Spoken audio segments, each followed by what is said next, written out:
A winter morning in London. London, 1857. The cold came in through the walls like it had a purpose. It wrapped itself around Mary's ankles first, then slithered up through the threadbare wool blanket, settling between her shoulder blades like a second skin of frost. Her eyes blinked open in the dim grayness of early dawn, adjusting slowly to the faint outlines of the room. The floral wallpaper, once vibrant, had dulled into shades of mildew and peeled slightly at the corners, curling inward as if recoiling from its own age. The smell was familiar: coal smoke, damp plaster, old lavender water that never quite masked the underlying must. She didn't need to move to know the water in the pitcher had frozen again. She stared at the ceiling for a moment, letting her breath collect visibly in the air. Then she sat up, slowly, the horsehair mattress resisting beneath her weight, squeaking faintly as if complaining about the hour. Across the narrow room, Lily still slept under her own thin blanket, a soft, barely audible snore escaping from behind chapped lips. She'd been coughing in her sleep again. Mary swung her legs over the side of the bed, and her bare feet met the cold wooden floor with a flinch. She crossed the room quickly and touched the surface of the ceramic pitcher on the bedside table. Thin, brittle, but solid. She cracked it with her knuckle and dipped 2 fingers into the freezing water, bringing it to her face. The shock of it made her gasp, but it did what it was meant to. Her senses snapped into full alertness. The ritual was grounding. Cold water. Deep breath. Survive. From downstairs came the first signs that the house was waking. Heavy steps, Mrs. Winters, without a doubt, and the familiar clatter of coal being shoveled into the fireplace in the front parlor. Mary inhaled again. The scent that followed was a blessing. Real coffee. Not chicory, not roasted acorns pretending to be beans, but the deep, bitter smell of genuine imported coffee. A luxury offered to clients, but occasionally shared with the women, especially in the morning. She pulled her shawl tight around her shoulders and rubbed her arms to bring feeling back to her fingertips. The small window to the street outside was fogged, and beyond it the sky was still an oppressive slate. The air held that winter stillness where sound seemed to echo further than usual. The distant clang of a milk cart, the shuffle of early footsteps, the snap of frost under hooves. She turned back to the room, now moving more briskly. She poured what she could from the pitcher into the ceramic basin and washed her face quickly, avoiding the cracked spot near the lip. The basin had once been a pair with a full vanity set. Now it was just chipped and lonely. Her breath slowed as she sat back on the edge of the bed. The moment between waking and dressing was always the hardest. Not because of fatigue, she'd grown accustomed to little sleep, but because of the weight of what the day would ask of her. The subtle shift from woman to performance. From person to persona. She stared down at her hands. Clean, no cuts today. Still smooth enough to pass inspection. Customers didn't like calloused hands. Mary! The voice was small, half lost in the folds of a yawn. Mary turned her head. Lily was blinking up at her, face pale, red curls flattened against her pillow. Morning, Mary said softly. Lily only nodded and curled further beneath the blanket, a damp cough rattling in her throat. Mary made a mental note to mention it to Mrs. Cartwright. The room was quiet again, save for the rhythmic sound of a fire being coaxed to life below. Mary reached for her day dress, simple, gray, wool, and began pulling it over her chemise, fingers working the buttons by feel. Outside, the city stirred louder now. The world waking up. But inside this narrow house tucked between a tobacconist and a greengrocer, everything moved slowly, deliberately. There were no clocks in the rooms. Time was measured by footsteps, voices, the creak of the stair, the ring of the front bell. And today, Tuesday, was usually slow. Maybe Mr. Phillips would come, he of the banking hours and stamp collection monologues. Or young Mr. Smith, who never looked her in the eye and left his coins in a folded kerchief. Or maybe no one. Mary didn't mind the quiet days.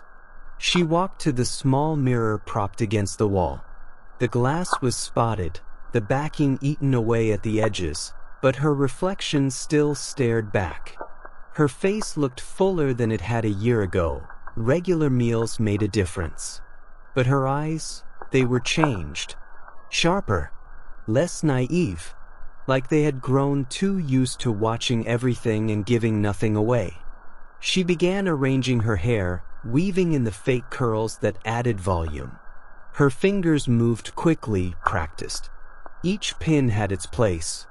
There was comfort in that, in the illusion of control. Below, the sound of a bell rang, faint but clear. The front door. Someone had arrived early. Mary took one last glance at the mirror and pressed her lips together. Another breath. Then she descended the narrow staircase, one careful step at a time. The house was coming to life. The unspoken rules. By the time Mary reached the bottom of the stairs, the fire in the front parlor had already been coaxed into a lively crackle. A soft golden glow spilled out into the narrow corridor, flickering off the polished brass doorknob and illuminating the faded wainscoting.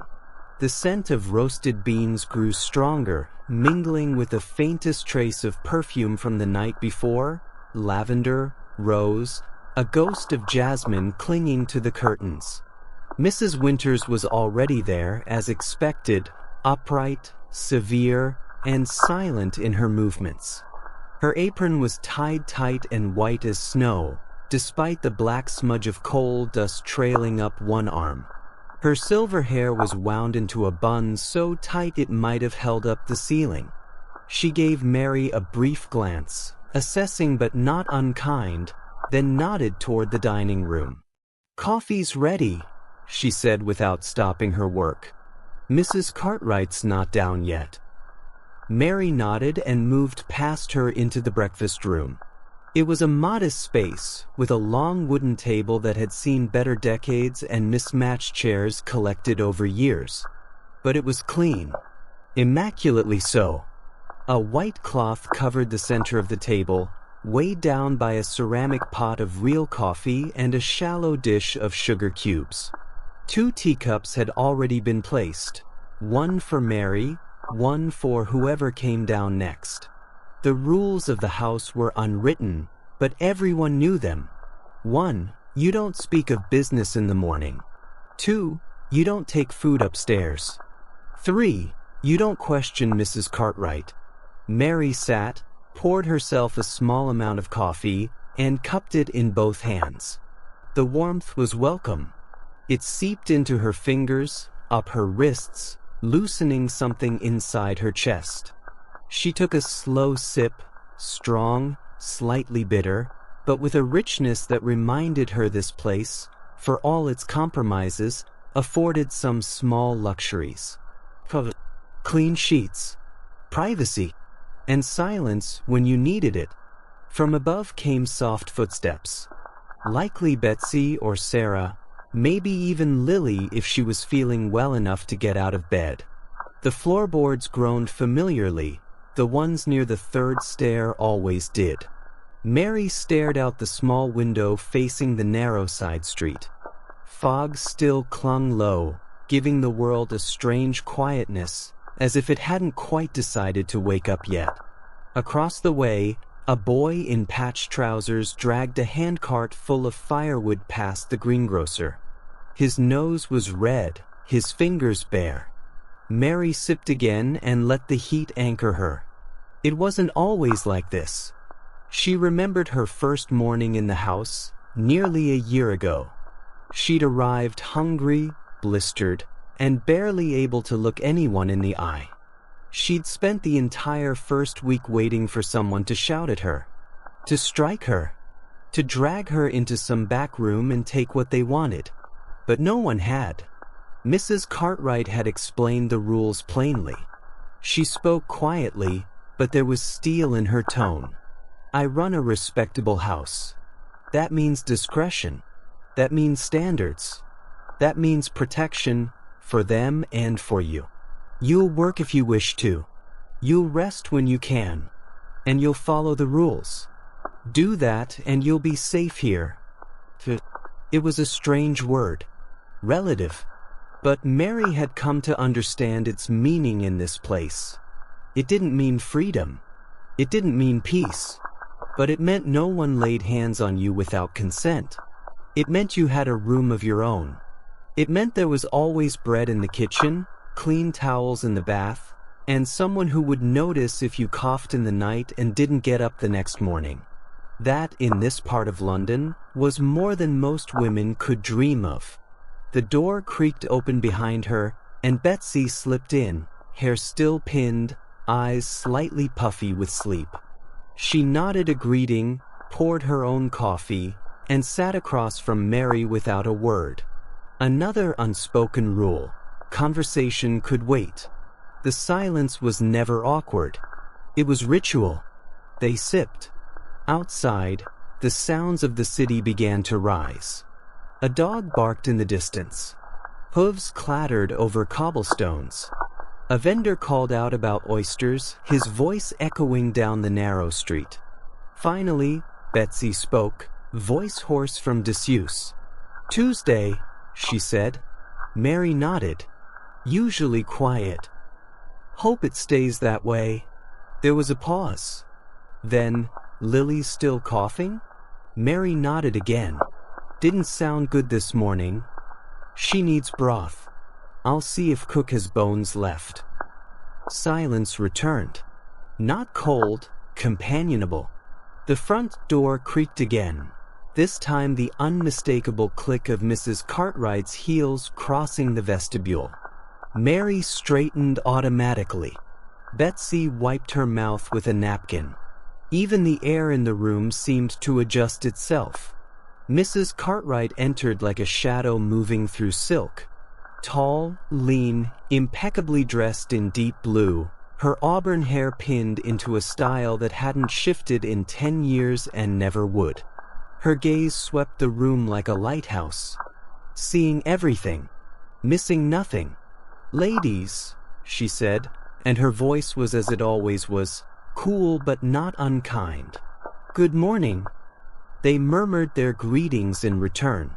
"Dr. Green will be arriving at 10, she added, pouring her own coffee.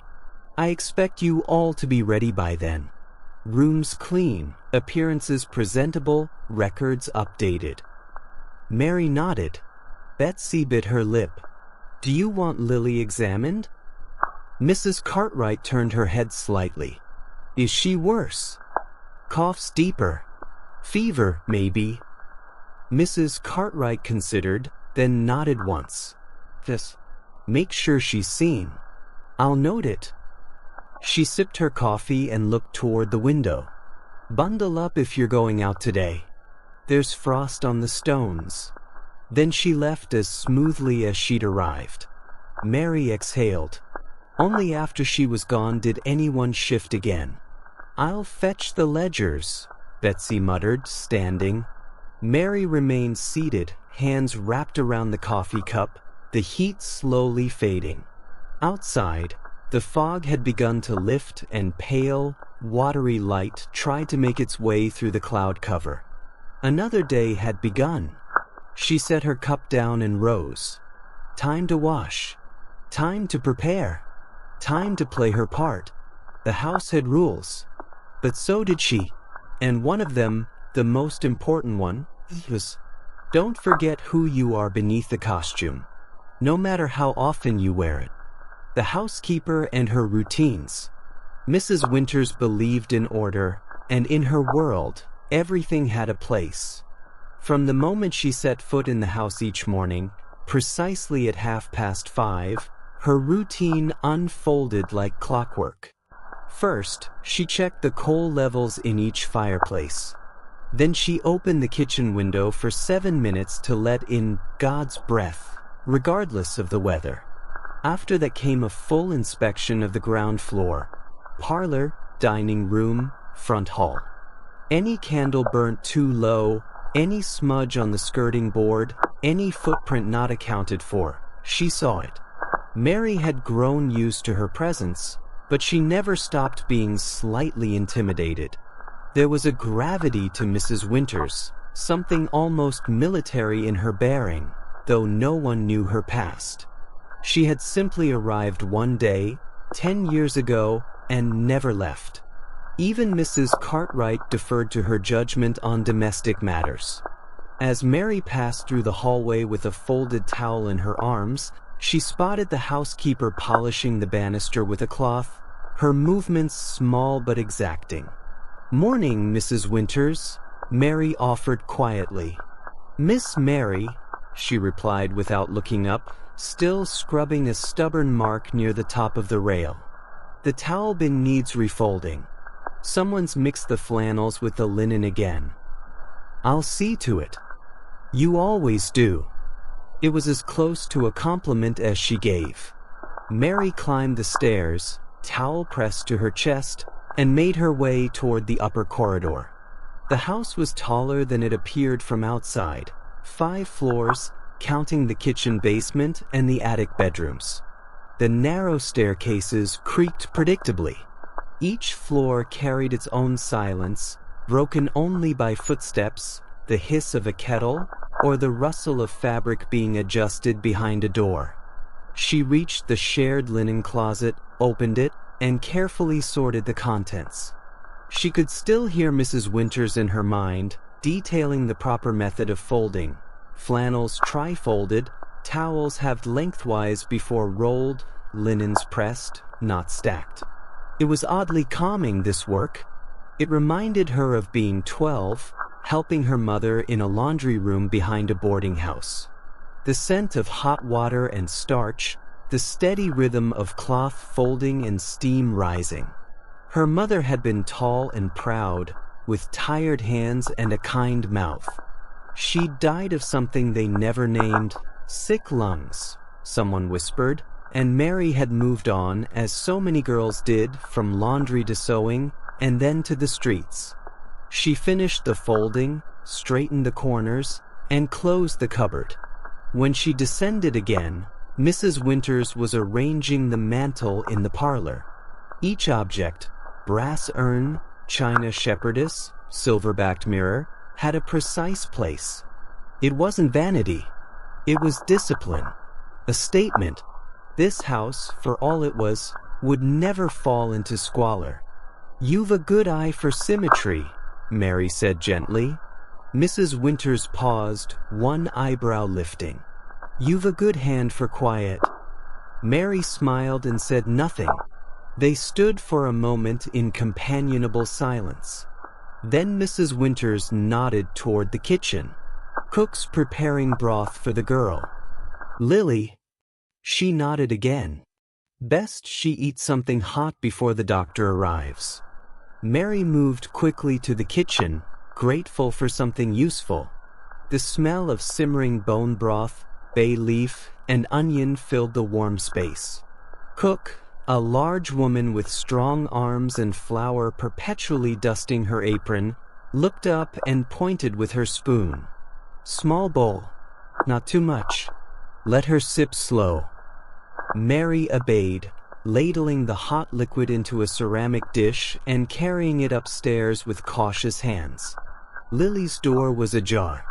Inside, the girl sat propped against her pillows, a blanket tight around her shoulders, her curls clinging to her damp forehead.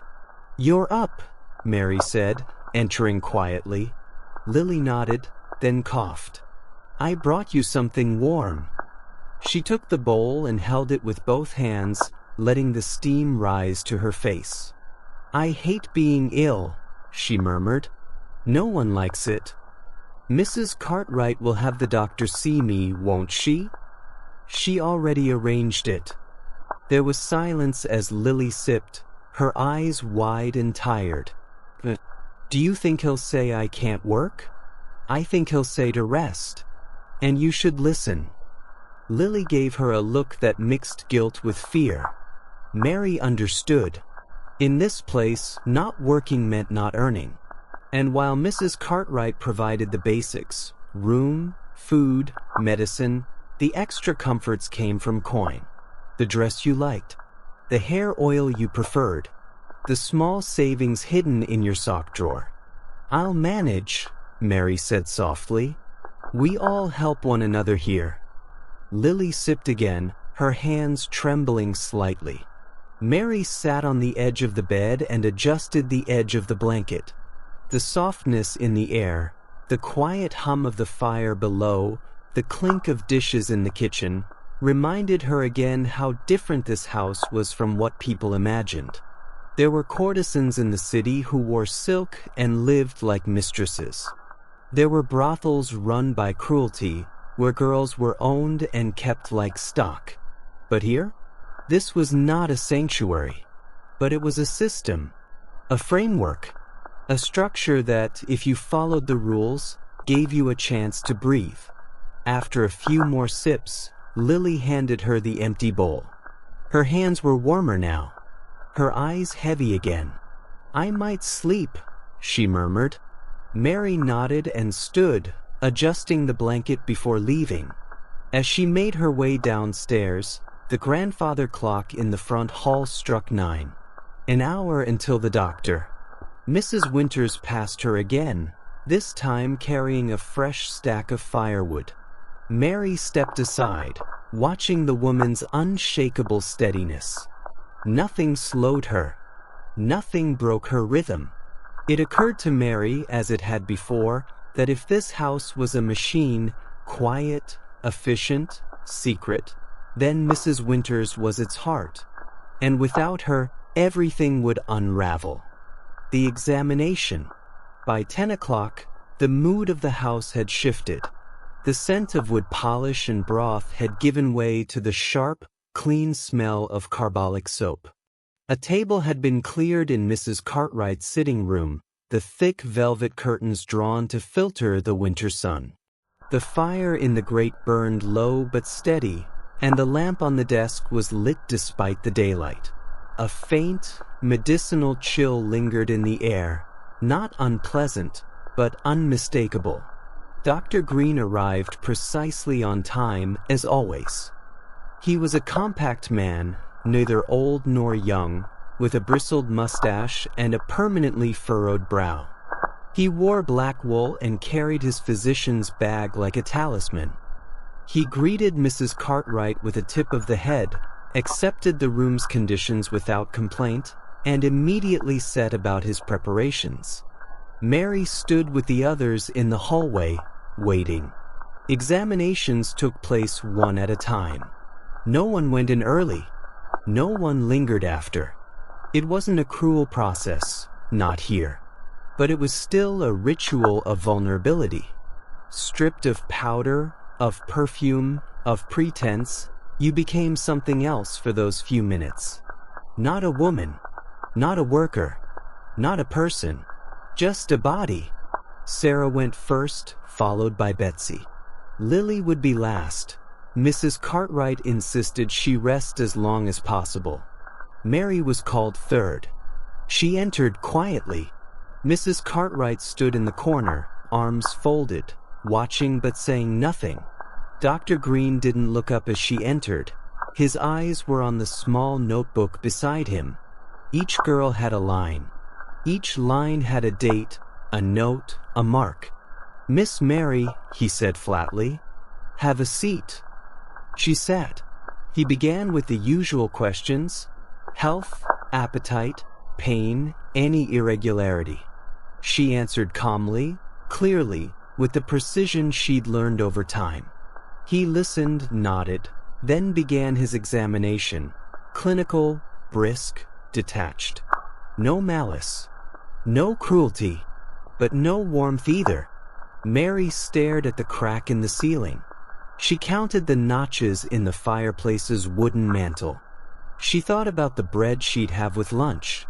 She thought about the strange dream she'd had 2 nights ago, of walking barefoot through the snow, but never feeling cold. "All seems in order," Dr. Green muttered after a while. "Clean bill." He noted something in his book. His handwriting was tight, compressed, meant to be unreadable to anyone else. "You may dress." Mary stood and pulled her garments back into place, smoothing the front of her skirt. She dipped her head toward him in polite farewell, then toward Mrs. Cartwright. As she stepped into the hallway again, the cool air touched her skin differently. It always did, after these sessions, as if the body, having been itemized, took a moment to return fully to itself. Betsy waited at the end of the corridor. "Still intact," she teased gently. Mary managed a half smile. "Barely." She moved down the stairs, her fingers trailing the banister, and returned to the kitchen where her half-drunk tea sat waiting. Cook was humming again, kneading dough for the afternoon bread. The scent of rising yeast and flour softened the room.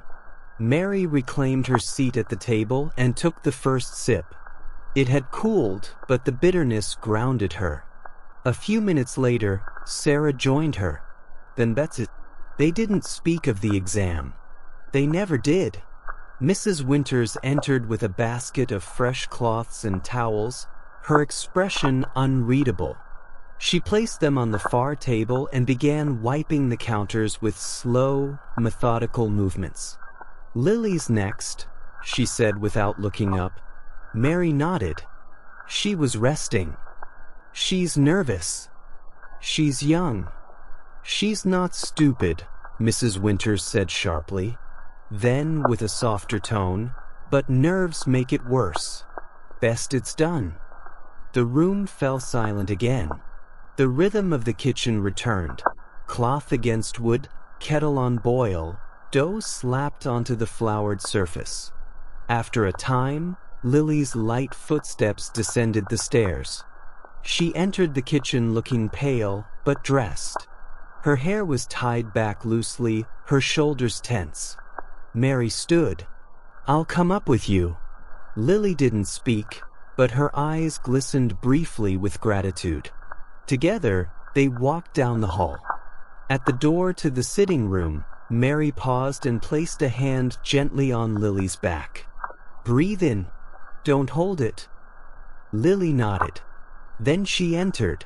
Mary remained outside, listening to the familiar cadence, Dr. Green's quiet voice, the shifting of paper, the scrape of a chair. She looked down the hall, where a wall sconce flickered against aging wallpaper, and let her mind drift again. This was not a moment of fear. Not exactly, but of recognition. The house was a wheel, turning every day.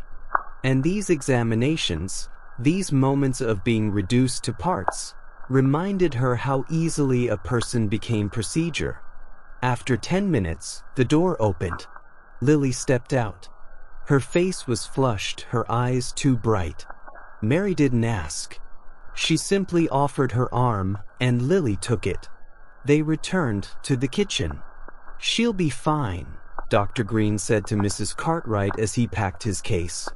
"Keep her warm. A few days' rest." "I'll see it done," Cartwright replied. And then, as quickly as he had arrived, the doctor was gone. The sitting room returned to its quiet self. The girls resumed their duties, dusting, folding, preparing for the day's arrivals. Mrs. Cartwright made her notes. Mrs. Winters changed the basin water. Cook prepared the roast. Life in the house moved on. Mary returned to her laundry, her hands working by habit. The damp cotton pressed against her palms, the clothespins pinched between her fingers. Outside, the sun had broken briefly through the clouds, and a shaft of pale light cut across the floorboards. For a moment, the world looked almost beautiful. Lily's cough and the sound of London. The hours after the doctor's visit passed in a kind of muted haze, not heavy, not oppressive, but subdued, as though the house were holding its breath. Lily lay curled on her narrow bed beneath 2 woolen blankets, the edges tucked tight beneath her sides the way Mrs. Winters insisted. Her cheeks were flushed pink from exertion, though her lips still held the faint blue tint that came with fever and London cold. The cough had not left her. If anything, it grew deeper, rattling from somewhere behind her ribs, dry and sharp and constant. Mary sat at her side, the laundry forgotten. Her skirt pooled around her legs, and her hands rested idle in her lap. She had braided Lily's hair earlier to keep it from matting. Now she sat listening to the rhythm of the girl's breathing, waiting to see if it steadied. She could tell Lily was trying not to cough when Mary looked, as though not wanting to cause trouble. "You don't have to be brave, you know," Mary said softly. "I'm not," Lily replied, her voice rough and worn. "I'm just tired of coughing." "I know." Downstairs, the world moved on. Betsy polished the dining room candlesticks. Sarah was helping Mrs. Cartwright go over ledgers. The kitchen clinked with cookware and murmured conversation. Even the sounds that floated in from outside, wheels rattling on cobblestone, boots slapping wet pavement, children shouting past the corner, felt more distant today, as though the city was somewhere else entirely, and this room, with its stillness and its tired girl, was another world. Mary reached over and pulled the blanket a little higher around Lily's shoulders. The fire in the grate had died down to embers. She would ask for more coal soon. "I had a sister once," Lily said suddenly. She coughed like this. "Not all the time, just in winter." Mary turned her head. "What happened to her?" "She died." Lily said it plainly, almost like a line from a play. "When I was 7. Mary didn't ask more. There was no need. They sat in silence again for a while.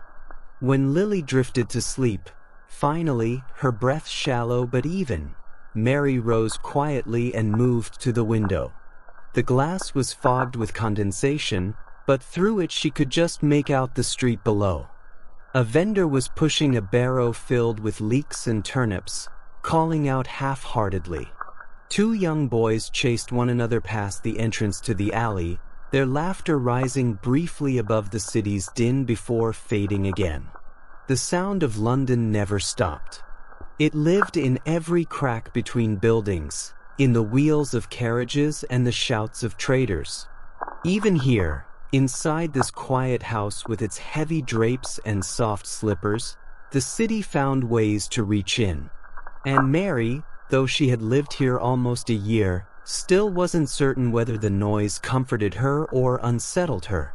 Behind her, Lily stirred and coughed again, a series of small, dry hacks that shook her shoulders.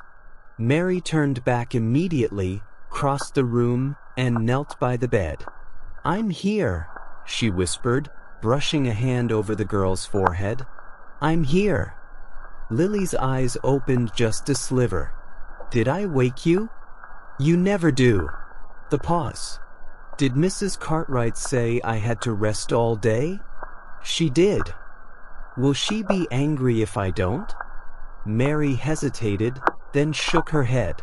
"No, but I will." Lily offered the tiniest smile. "That's worse." Mary stood. "Stay here. I'll bring you some bread." She slipped downstairs, careful not to let her steps echo too loudly on the staircase. The kitchen was warm, the window glass fogged with steam. Cook was stirring something thick and savory on the stove, humming a tune Mary didn't recognize. "Bread?" she asked without turning. "Yes, please." "For Lily. Take the soft heel from the morning loaf. And tell her she better eat it." Mary nodded and did as told. She paused just a moment to warm it near the fire before placing it on a clean napkin and carrying it back upstairs. As she passed the hallway mirror, she caught her reflection, wind-flushed cheeks, wisps of hair escaping her braid, hands red from the cold water in the laundry basin. She looked honest. Not painted. Not dressed for any performance. Simply real. Lily was still awake when she returned, propped on one elbow, her braid trailing across the blanket like a rope. "You look tired," Lily said. Mary handed her the bread. "So do you." Lily took a bite. "I dreamed I was in a carriage. With white horses. That sounds fancy. You were there too." "Driving?" "No. Sitting next to me. We were going somewhere warm. I think it was Italy." Mary smiled faintly. "Italy's a long way off." "I know." Another bite. "But we weren't working. We were just riding. Looking out the window." For a long moment, the image hovered between them. Two girls in a polished carriage, wearing real gloves and velvet coats. No corsets. No powder. Just sun and wind and road. "It was nice," Lily said, swallowing the last bite. Mary took the napkin back. "Finish that dream when you nap again." "I will." Mary kissed her forehead before leaving. It was slightly warmer now. Slightly. Outside, the sounds of the city began to shift again. Voices rising, carts rolling louder, bells chiming the hour. Afternoon had arrived. And somewhere, beyond the smoke and soot and secrets, Italy waited in a dream. Lily's cough and the sound of London. The hours after the doctor's visit passed in a kind of muted haze, not heavy, not oppressive, but subdued as though the house were holding its breath. Lily lay curled on her narrow bed beneath two woolen blankets, the edges tucked tight beneath her sides the way Mrs. Winters insisted. Her cheeks were flushed pink from exertion, though her lips still held the faint blue tint that came with fever and London cold. The cough had not left her. If anything, it grew deeper, rattling from somewhere behind her ribs, dry and sharp and constant. Mary sat at her side, the laundry forgotten. Her skirt pooled around her legs, and her hands rested idle in her lap. She had braided Lily's hair earlier to keep it from matting. Now, she sat listening to the rhythm of the girl's breathing, waiting to see if it steadied. She could tell Lily was trying not to cough when Mary looked, as though not wanting to cause trouble. "You don't have to be brave, you know," Mary said softly. "I'm not," Lily replied, her voice rough and worn. "I'm just tired of coughing." "I know." Downstairs, the world moved on. Betsy polished the dining room candlesticks. Sarah was helping Mrs. Cartwright go over ledgers. The kitchen clinked with cookware and murmured conversation. Even the sounds that floated in from outside, wheels rattling on cobblestone, boots slapping wet pavement, children shouting past the corner, felt more distant today. As though the city was somewhere else entirely, and this room, with its stillness and its tired girl, was another world. Mary reached over and pulled the blanket a little higher around Lily's shoulders. The fire in the grate had died down to embers. She would ask for more coal soon. "I had a sister once," Lily said suddenly. She coughed like this. "Not all the time, just in winter." Mary turned her head. "What happened to her?" "She died." Lily said it plainly, almost like a line from a play. "When I was 7. Mary didn't ask more. There was no need. They sat in silence again for a while. When Lily drifted to sleep, finally, her breath shallow but even, Mary rose quietly and moved to the window. The glass was fogged with condensation, but through it she could just make out the street below. A vendor was pushing a barrow filled with leeks and turnips, calling out half-heartedly. Two young boys chased one another past the entrance to the alley, their laughter rising briefly above the city's din before fading again. The sound of London never stopped. It lived in every crack between buildings, in the wheels of carriages and the shouts of traders. Even here, inside this quiet house with its heavy drapes and soft slippers, the city found ways to reach in. And Mary, though she had lived here almost a year, still wasn't certain whether the noise comforted her or unsettled her. Behind her, Lily stirred and coughed again, a series of small, dry hacks that shook her shoulders. Mary turned back immediately, crossed the room, and knelt by the bed. "I'm here," she whispered, brushing a hand over the girl's forehead. "I'm here." Lily's eyes opened just a sliver. "Did I wake you?" "You never do." The pause. "Did Mrs. Cartwright say I had to rest all day?" "She did." "Will she be angry if I don't?" Mary hesitated, then shook her head. "No, but I will." Lily offered the tiniest smile. "That's worse." Mary stood. "Stay here. I'll bring you some bread." She slipped downstairs, careful not to let her steps echo too loudly on the staircase. The kitchen was warm, the window glass fogged with steam. Cook was stirring something thick and savory on the stove, humming a tune Mary didn't recognize. "Bread?" she asked without turning. "Yes, please." "For Lily. Take the soft heel from the morning loaf. And tell her she better eat it." Mary nodded and did as told. She paused just a moment to warm it near the fire before placing it on a clean napkin and carrying it back upstairs. As she passed the hallway mirror, she caught her reflection, wind-flushed cheeks, wisps of hair escaping her braid, hands red from the cold water in the laundry basin. She looked honest. Not painted. Not dressed for any performance. Simply real.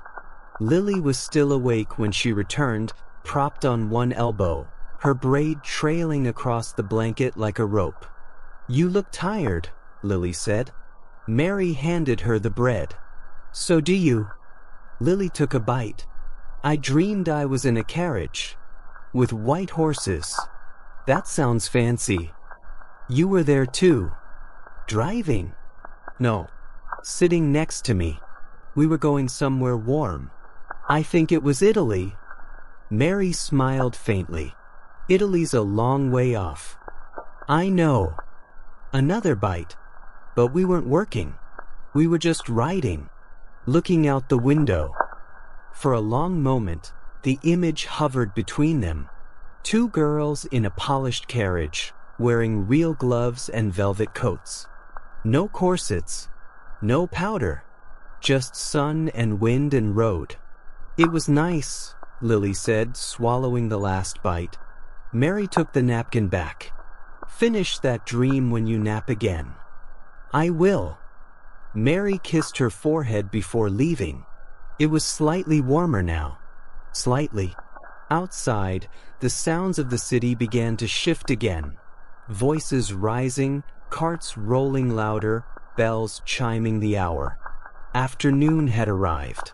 And somewhere, beyond the smoke and soot and secrets, Italy waited in a dream. The seamstress's memory and the tart.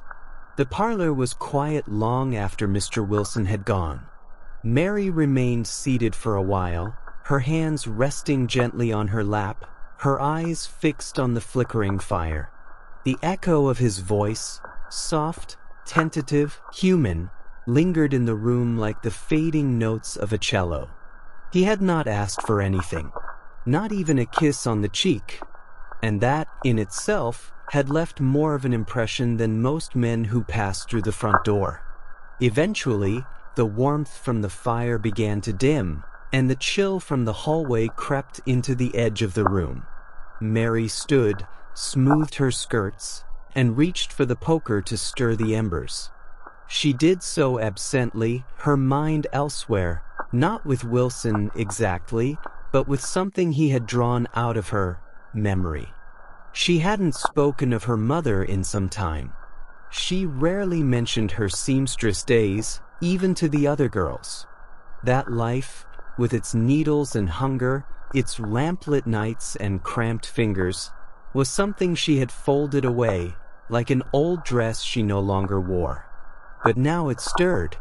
She remembered the room above the baker's shop in Camden. How her mother had insisted on good posture even while bent over fabric. How the air always smelled of yeast and soot. How the coins they earned mending collars or repairing sleeves were always just enough for rent, but never enough for jam. Her mother would say, "We survive now.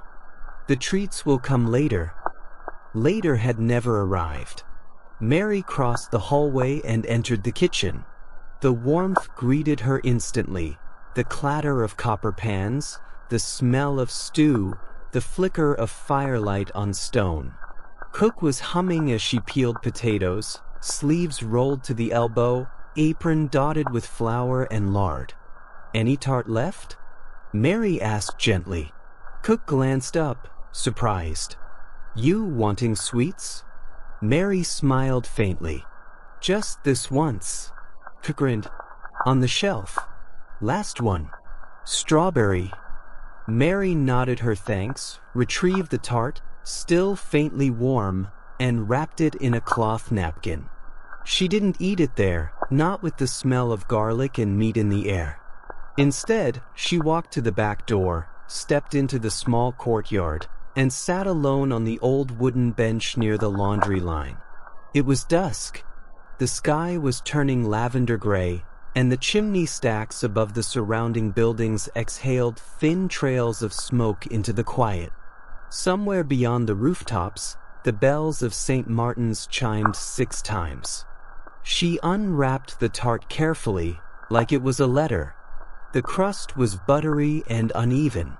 The filling was sticky and red, not the bright, artificial red of shop sweets, but the deep crimson of real strawberries cooked slowly in their own juice. She took a bite. Sweetness flooded her tongue. And just like that, she was 10 years old again, sitting on the fire escape behind the shop, feet dangling, eating a bruised apple and watching the baker's boy sweep ash from the oven. Her mother humming from behind a torn curtain. Her stomach full for once. Her hands not yet cracked from soap. Her heart not yet guarded. She took another bite and closed her eyes. No one had told her then that girlhood could vanish in a single month. That a broken lease, an unpaid doctor, a single missed meal could slide you into a different life. One where softness became rare. Where choices were often illusions. Where you learned how to protect yourself by becoming someone else. She had survived. Of course she had. But she had not tasted strawberries in years. As she finished the tart, a small wind stirred through the courtyard, rustling the linens that hung limp and cool on the line. Her empty napkin sat beside her, stained red in the center. She folded it carefully. Voices rose from inside, Betsy laughing, Cook swearing at a boiling pot. The scent of broth reached her again, followed by the soft creak of Lily's window opening overhead. The house was still alive. Still moving. Still humming just as it always did. Mary stood, brushed the crumbs from her lap, and returned inside. She passed through the hallway slowly, hands trailing along the smooth wall. The parlor was empty. The hallway calm. Her room waited at the top of the stairs, and her bed, lumpy and cold, would feel warmer tonight, if only slightly. She had been reminded of something today. Something buried but not dead. And for that she felt both grateful and exposed. But most of all she felt real. Preparing for the night. The lamps were lit before the sky went fully dark. It was a rule of the house. Never let the evening catch you unprepared. There was a rhythm to these nights, a ritual both sacred and exhausting. Mary felt it begin, as she always did, in her shoulders, that subtle tightness signaling the shift from day to performance, from self to illusion. The quiet hours after Mr. Wilson's visit and her solitary tart had passed gently. But as the firelight deepened and the oil lamps were trimmed, everything in the house began to change. The girls moved with purpose now. Upstairs, Lily was finally sleeping, her breath shallow but steady. Mary had tucked a blanket around her and left a small glass of water beside the bed. She wouldn't be working tonight. Not with that cough. But the rest of them had no such luxury. Mary's own room felt cooler than before, though whether from the air or from what lay ahead, she couldn't say. She stood before the small dresser and looked into the mirror, old, spotted, framed in flaking oak, and watched herself begin. First the hair. She undid her braids slowly, combing through the strands with her fingers before pinning it into an updo. Not too high. Not too polished. The men liked effort, not perfection, or rather, the illusion of no effort at all. Next the dress. She selected a dusky blue with a modest neckline and flowing sleeves. It was one of her better gowns, saved for quiet nights when there was time to be graceful. She stepped into it carefully, adjusting the fit over her corset, tying the laces just tight enough to shape, but not restrict. Then came the rouge, barely a whisper of it. A touch to the cheeks, a dab on the lips, blended carefully. Mrs. Cartwright insisted on natural appearances. "We are not painted dolls," she always said. "We are possibility." Mary took one last glance in the mirror. She looked the part, but she didn't feel it. Not yet. In the hallway, she heard Sarah's footsteps and the low creak of floorboards. Somewhere downstairs, Cook called out something about tea, and through it all, the faint sound of boots on cobblestone outside, someone approaching. Mary reached for the lavender water on her dresser.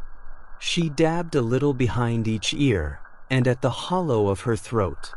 The scent was faint but clean, not seductive, calming. A knock at the door. "That's it. You coming down?" she asked, peeking in. In a moment, Betsy stepped inside, adjusting an earring. Her hair was up, her dress emerald green, a touch bolder than Mary would ever wear, but it suited her. "Sarah's got the banker," Betsy said, smoothing her skirt. "He came early. You might get one of the club men." Mary nodded. "Any of them particularly awful?" "Not awful," Betsy said with a grin. "Just drunk." They both smiled faintly. Then silence again. Betsy moved to the mirror and adjusted her necklace. "You look nice tonight." "So do you." Another pause. "Do you ever get tired of it?" Betsy asked suddenly. "The transformation?" Mary considered. "I get tired of pretending it isn't one." Betsy nodded and left without another word. Mary turned back to the mirror. Her reflection looked composed, elegant, unbothered, but it was only a skin. Downstairs, the parlor had changed. The curtains were drawn, the gas lamps dimmed just enough to flatter. The fire burned brighter now, casting warm shadows across the rug and catching the gold thread in the upholstery. The sideboard gleamed. A tray of tea and biscuits sat untouched, arranged perfectly. It looked like the sitting room of any respectable townhouse in Mayfair. Only it wasn't. Mrs. Cartwright stood near the hearth, speaking softly to Mr. Harrington, a man in his 50s with thick hands and a red nose. He nodded politely, then turned as Mary descended the stairs. She knew at once that he wasn't for her. There was no signal, just the way he looked at Sarah, already leaning toward her.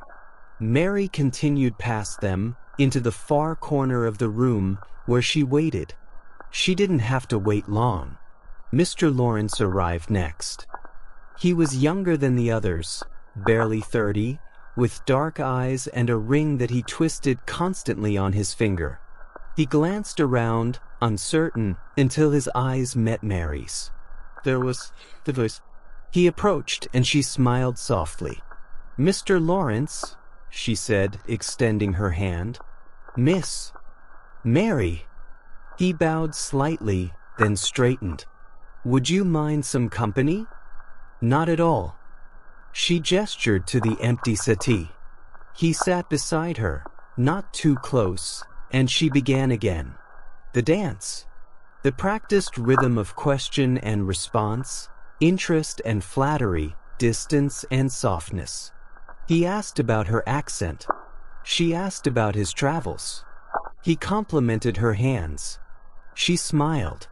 And inside, a part of her drifted, not far, not enough to lose the thread, but just far enough to breathe. To remind herself that she was more than this gown, more than this voice, more than what he wanted to see. She was the girl who once sewed collars in a shop above a bakery. The girl who had eaten strawberry tart alone under chimney smoke. The girl who remembered who she was, even while becoming someone else.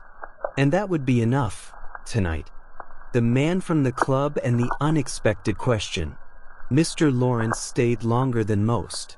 He was not talkative, not awkward, but rather still, the kind of man who measured silence as part of a conversation.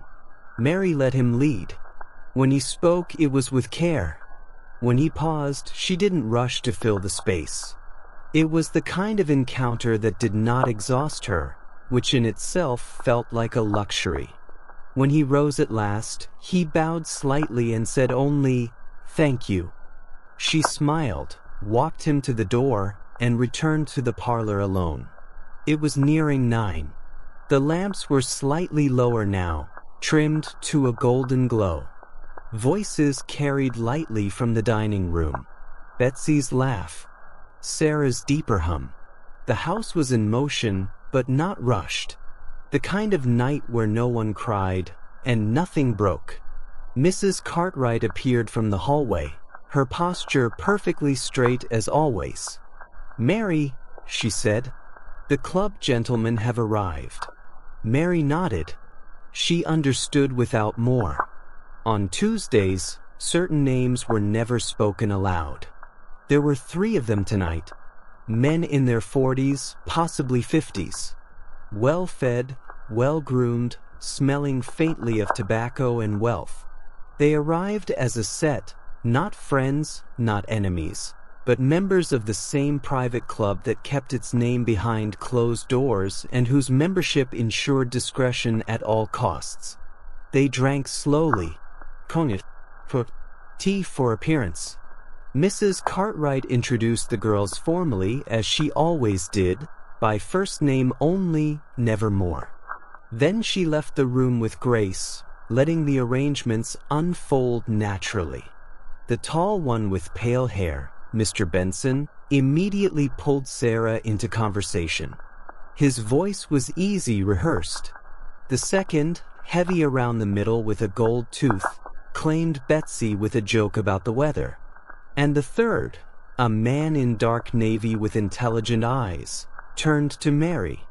"You're Mary," he said, not a question. "I am. I've heard of you." She smiled. "Nothing too scandalous, I hope. Only that you're clever." Mary let the compliment pass with a nod. "And you are?" He extended a hand. "Mr. Gilchrist." She shook it lightly. His grip was dry, warm, confident. He motioned toward the far side of the room, near the fire. She walked beside him and sat. He studied her, not in a lecherous way, but as if assessing a painting, noticing details. "I admire how your house is run," he said. Mary blinked. That was not a typical opening. "Mrs. Cartwright is precise," she replied carefully. "She is," he agreed. "This place runs smoother than most of the banks I've seen." "Do you work in finance?" He gave a small, amused smile. "Something like that." She didn't press. He reached for the decanter, poured himself a measure of port, then offered her the same. She declined. "You don't drink?" he asked. "I do," she said, "but not when I'm working." His eyebrows rose a fraction. "You consider this work? Don't you?" He chuckled, not unkindly. "Touché." They sat in silence for a moment. The sounds of Sarah laughing and a cork popping elsewhere in the house echoed softly down the corridor. Outside, carriage wheels passed slowly over wet cobblestone. Then Mr. Gilchrist leaned back slightly and tilted his head. "Tell me something real," he said. Mary blinked again. "Pardon?" "Just one real thing. About you." She hesitated. "No one asked that. Not here. Not ever. And yet, I like violets more than roses," she said slowly, "because they're quieter." He smiled. "Thank you." Another silence. This one deeper. More settled. "I'll return next Tuesday," he said, standing. "That's soon." "I don't like to wait," he replied. He turned but stopped at the door. "Will you remember me?" Mary considered. "I'll remember the question," she said. He nodded once, satisfied, and left. She stood alone in the firelight a moment longer, watching the coals crackle and settle. Her reflection flickered in the glass of the decanter. A violet among roses. Later, in the upstairs hall, she passed Betsy and Sarah, both whispering about the club men, laughing under their breath. But Mary said nothing. She returned to her room in silence. Lily was still asleep, the candle low. The cough had not returned. Mary sat on her bed, unpinned her hair, and brushed it slowly. The strokes were mechanical, but soothing. "Tell me something real." It echoed in her chest like a question she had never been brave enough to ask herself. She put down the brush, lay back, stared at the cracked ceiling, and in the quiet that followed, she imagined a room filled with violets, not bright, not showy, but alive. Just like her. The final routines and the dream of elsewhere. The night stretched thin. By the time the last of the gentlemen had gone, the lamps had burned low and the fire had faded to a faint orange pulse. The parlor smelled of smoke, brandy, perfume, and lavender water, the signature blend of a house that had seen its share of secrets and silences. Mary stood by the mantel, watching the last embers fold into themselves. The final visitor had left nearly half an hour before, but she lingered, as she always did, after the others had gone to bed. She liked this moment, not for what it was, but for what it wasn't. No pretense. No performance. Just quiet. Mrs. Cartwright sat by the writing desk in the far corner, updating her ledgers by candlelight. Her pen scratched softly against the page. She didn't speak. She rarely did at this hour. But she nodded once when Mary glanced in her direction, an unspoken acknowledgement. "You did well tonight. You may rest." Mary nodded back and quietly left the room. The upstairs hall was dim, lit only by one lantern near the linen cupboard. From behind closed doors came muffled signs of sleep, the faint creak of beds, the shifting of skirts laid over chairs, the occasional sigh. In her own room, Mary moved automatically. Dress off. Corset loosened. Hairpins removed. Her motions were slow, practiced, like a ritual passed down through generations. With each undone ribbon, she felt herself returning to something quieter, something closer to truth. She changed into her nightdress, soft flannel, worn thin but clean, and sat at the edge of the bed. Outside, the city whispered through the cracks in the shutters. A dog barked in the distance. A carriage passed. Then silence again. Lily stirred faintly in the bed beside hers but didn't wake. Her breathing was better now, steadier, less broken. Mary glanced over at her and pulled the blanket higher over the girl's shoulders. She blew out the candle. Darkness settled around her like a familiar shawl. But sleep didn't come immediately. Her mind wandered, back to Mr. Wilson's quiet eyes, to Mr. Gilchrist's unexpected question, to the tart, to the memory of her mother humming while sewing a hem by lamplight. Fragments of self drifting up like mist from a hidden lake. She imagined, as she did sometimes, a different kind of evening. Not one filled with corsets and careful smiles, but one with no scripts at all. She would be somewhere warmer, a quiet town on a coast, perhaps. A little cottage. A garden with violets. She would sit at the threshold with bare feet, drinking tea, no powder on her cheeks, no mask behind her smile. And someone would know her name, not the name given to men with coins, but the real one. The one her mother whispered when she was fevered. The one lost to the first eviction notice. The one she used to write at the top of school paper in looping, hopeful ink. She didn't cry. She rarely did. But she let herself feel it. The ache, the weariness, the softness just beneath the skin. The fact that, for a moment, she had been seen. Not used, not bought, not smiled at, seen. And it was enough. Not for forever, but for tonight. She turned on her side, pulled the blanket over her shoulder, and let the silence deepen. The house sighed around her, old wood and older stories. She closed her eyes. And somewhere in her dreams, a violet bloomed through the cracks in a cobblestone street, and she reached down, not to pick it, but just to know it was real.